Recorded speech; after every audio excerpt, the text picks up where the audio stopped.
Pendahuluan, berita palsu ialah propaganda yang terdiri daripada penyebaran maklumat yang salah, tidak sahih atau tidak tepat, yang sengaja diwawakan atau disebarkan melalui media tradisional seperti akhbar atau atas talian iaitu media sosial. Dan dengan teknologi zaman kini, ramai orang dan lebih-lebih lagi generasi muda melibatkan diri dalam dunia digital. Dan di dalam dunia digital, berita mudah saja diperoleh dan disebarkan sama ada yang sahih atau yang palsu. Dan sebabkan ini, pelbagai cabaran yang perlu dihadapi untuk memastikan berita yang diterima itu sama ada sahih ataupun tidak. Dan tidak lupa juga cabaran untuk mendidik masyarakat sekarang untuk menilai berita-berita tersebut. Dan tambahan pula, berita yang palsu boleh mendatangkan kesan negatif terhadap individu, keluarga, masyarakat dan negara. Definisi. Kataan pertama ialah cabaran. Cabaran diertikan sebagai perihal mencabar iaitu mensoalkan ataupun bertikaikan. Manakala maksud lain cabaran ialah ajakan untuk berlawan dan sesuatu unsur yang mencabar, menguji kemampuan dan ketabahan seseorang ataupun suatu organisasi. Seterusnya, berita. Berita ialah maklumat mengenai suatu kejadian ataupun laporan mengenai fakta atau idea terbaru yang benar dan ataupun yang penting bagi sebahagian khalayak masyarakat. Masyarakat digital ataupun dikenali sebagai netizen.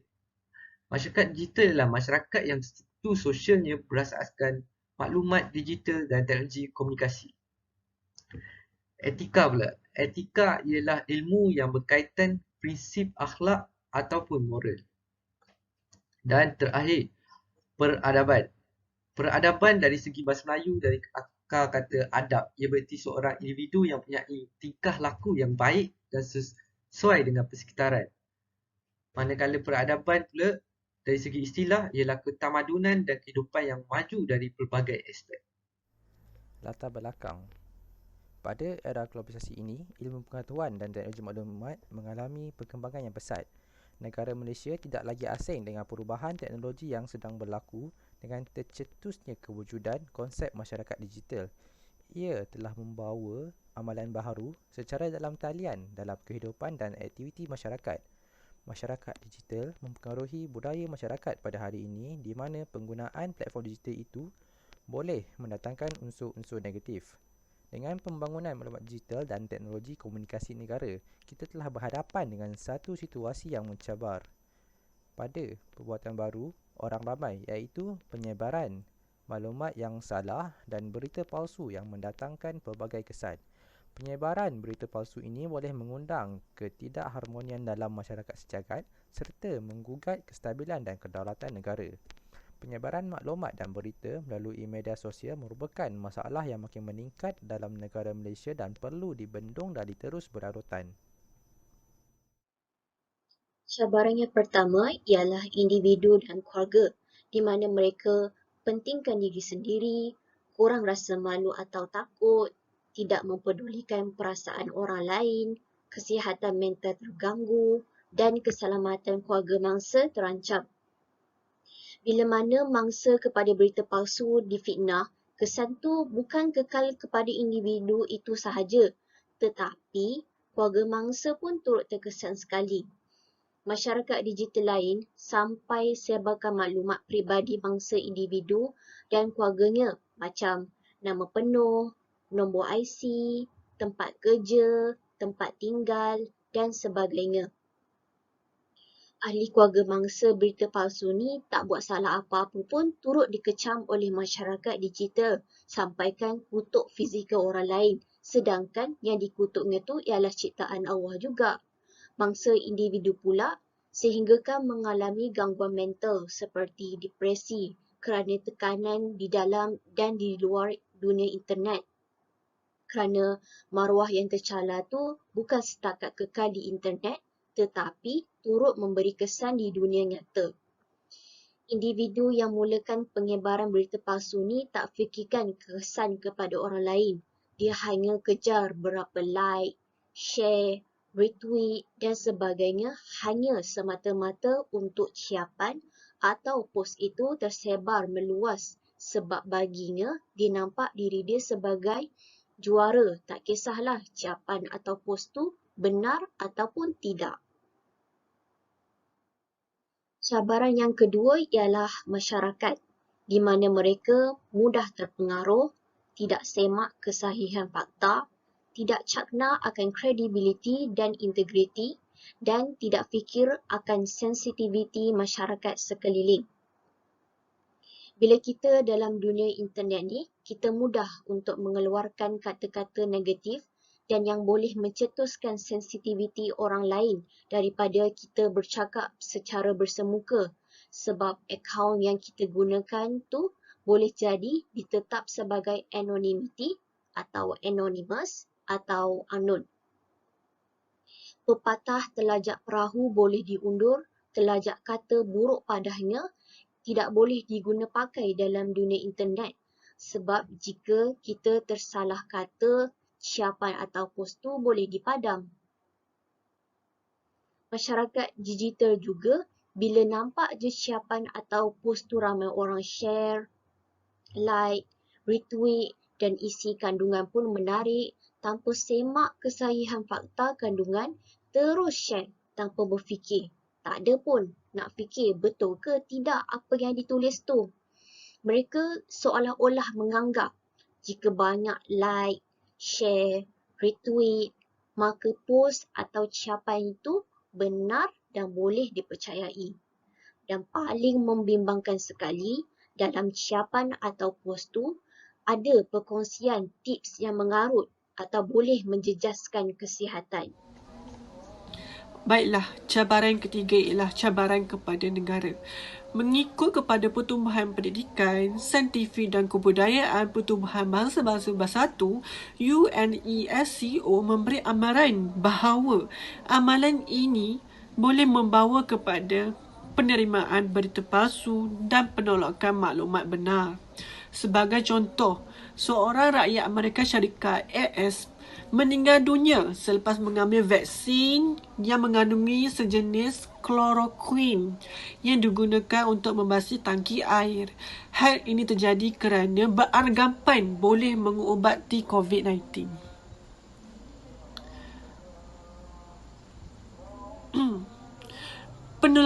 Penularan berita palsu bukan fenomena baharu lagi, tetapi kesannya lagi dapat dilihat dengan lebih jelas pada era COVID-19. Ketika masyarakat dunia berusaha menangani cabaran itu dan akan menyebabkan keselamatan negara menjadi tergugat, secara tidak langsungnya boleh menimbulkan suasana panik yang melampau. Tambahan pula, kadar jenayah akan meningkat. Masyarakat perlu bersabar dan menyerahkan semua keputusan kepada Yang di-Pertuan Agong berhubung situasi sekarang. Namun, soal keselamatan negara adalah tanggungjawab semua. Jadi, kita tidak perlu terbabit dalam menyebarkan berita palsu yang boleh menyebabkan atau membawa kepada isu perkauman dan anti perpaduan. Selain itu, cabaran yang keempat ialah cabaran kepada global atau dikenali sebagai dunia.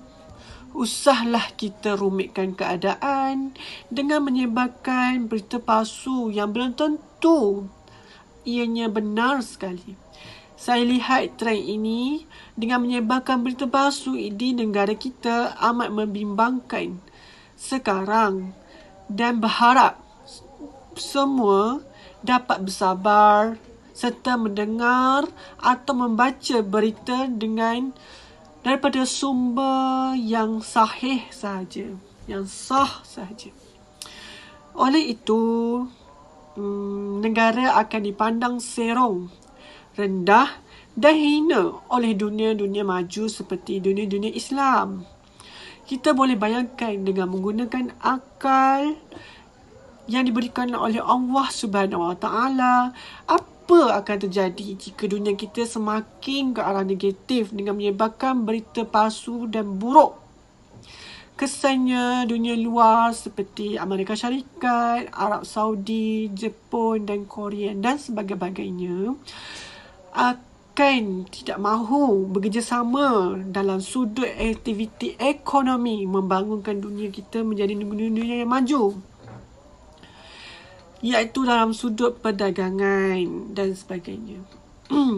Boleh kita lihat lagi akan wujudnya pergaduhan yang luar biasa, peperangan dan bermusuhan sesama sendiri oleh sebabkan gosip atau kita panggil sebagai berita palsu. Tambahan pula, memberi maklumat yang salah dan tidak sahih yang tersebar mampu meninggalkan impak yang besar, iaitu menjejaskan hubungan di antara dunia-dunia Islam. Kalau kita nampak, kesan pergaduhan ini boleh menjejaskan wang dan sumber kerajaan. Dunia kita sendiri akan mengalami kerugian yang amat besar dari sumber-sumber, seperti sumber makanan misalnya. Sebesar mana halangan, semestinya ada penyelesaian. Dan cadangan kami dalam mengelakkan cabaran-cabaran yang telah kita bincangkan sebentar tadi ialah memberi pendedahan awal kepada kanak-kanak. Sebab kata pepatah, melentur buluh biarlah dari repungnya.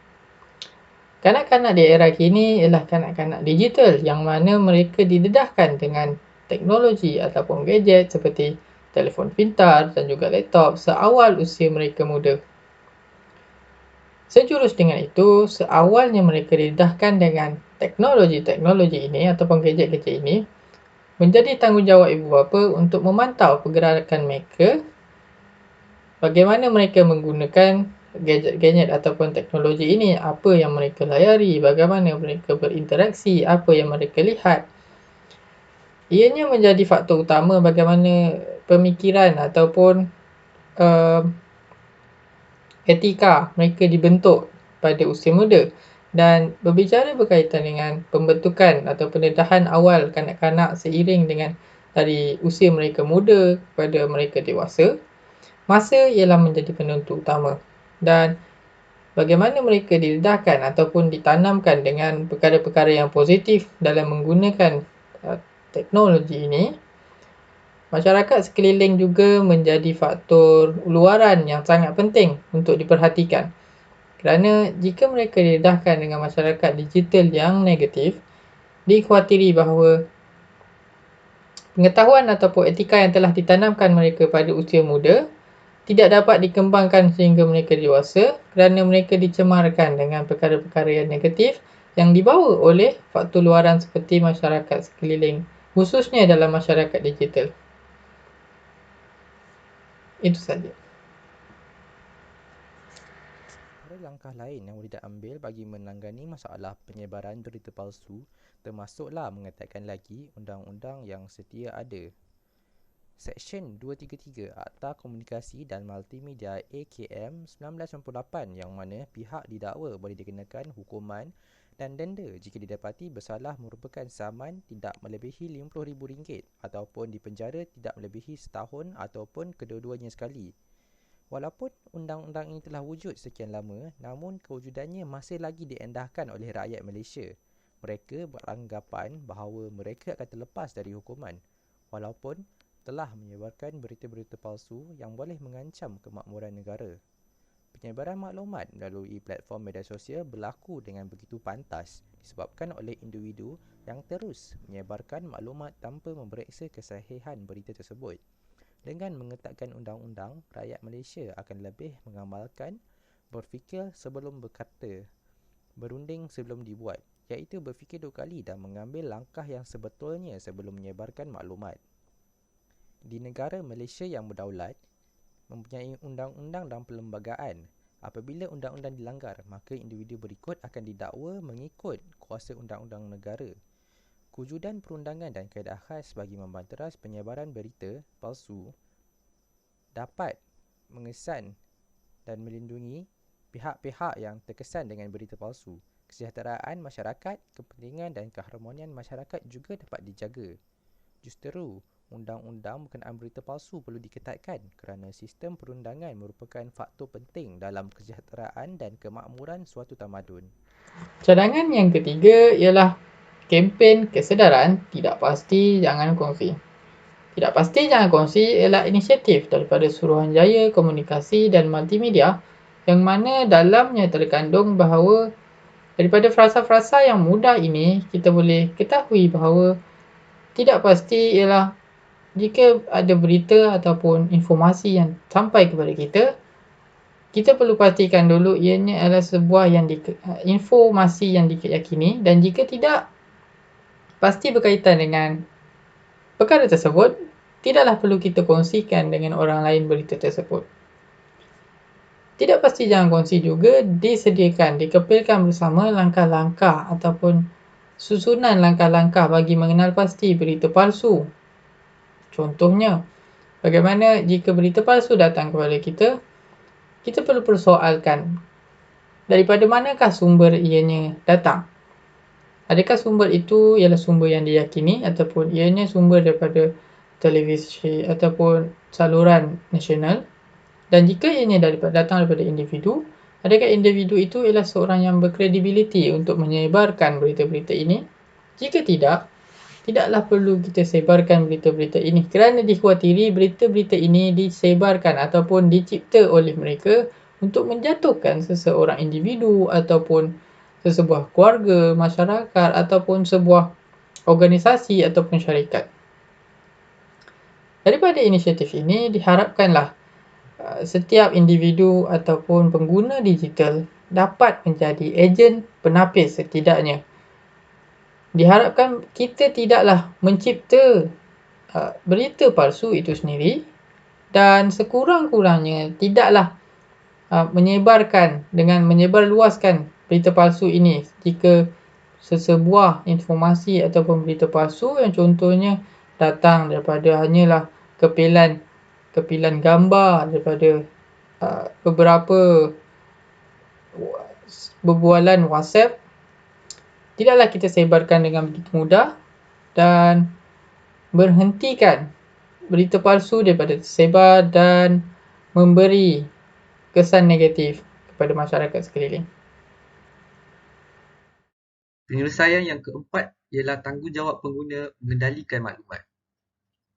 Pengguna internet, terutamanya pelayar laman sosial atau sekarang digelar netizen, masyarakat digital perlu lebih bertanggungjawab dalam menyebarkan bahan maklumat, gambar dan sebagainya di laman sosial.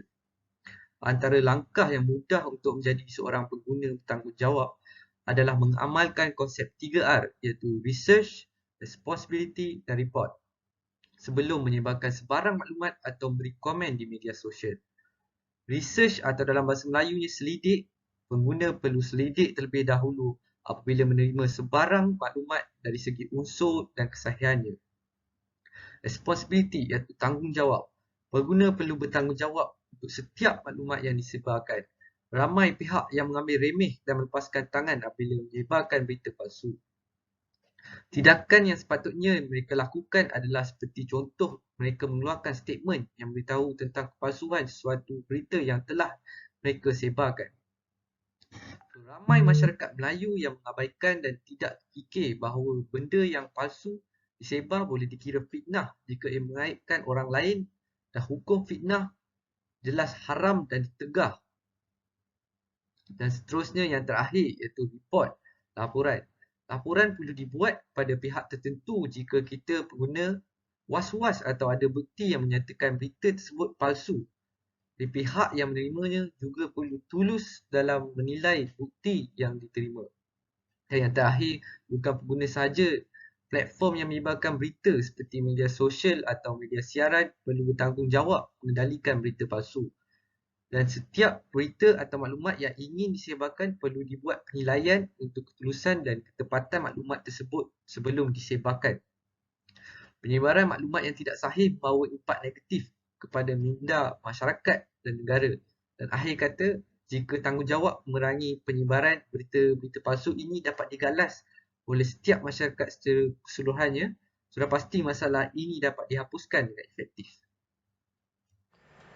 Sebagai kesimpulan, kita lihat pada pembentangan kami pada hari ini ialah cabaran berita palsu dalam kalangan masyarakat digital dan juga penilaian ataupun penyenaraian cadangan penyelesaian yang kita boleh gunakan untuk mengatasi cabaran berikut dari segi etika dan juga daripada pelbagai peradaban. Kita boleh lihat cabaran-cabaran yang dialami oleh masyarakat digital dalam konteks sebagai individu dalam sesebuah komuniti ataupun masyarakat, organisasi, keluarga, negara dan kemungkinan juga global cabaran dihadapi oleh berita palsu ini. Dan kepilan ataupun senaraian cadangan-cadangan yang boleh digunakan untuk mengatasi cabaran berikut, yang mana kita boleh lihat kita ada senaraikan bagaimana pendedahan awal kanak-kanak itu sangat penting, penguatkuasaan undang-undang dan juga kempen kesedaran tidak pasti jangan kongsi, dan tanggungjawab sebagai seorang pengguna itu sendiri perlu dijaga dan perlu disemai dengan etika-etika yang sangat positif dan bagi membina sesuatu yang lebih baik. Harapan kami adalah untuk melahirkan daripada pengetahuan yang kami ketahui, iaitu cabaran dan juga cara penyelesaian ini dapatlah melahirkan masyarakat yang lebih produktif ataupun lebih baik, positif secara holistiknya, memberi kesan kepada pembangunan masyarakat ataupun etika dalam sebuah individu dan masyarakat dapat disemai dengan lebih baik dan menjadikan negara kita ataupun sebuah masyarakat dan individu lebih bersaing dengan negara-negara maju yang lain. Sekian, terima kasih.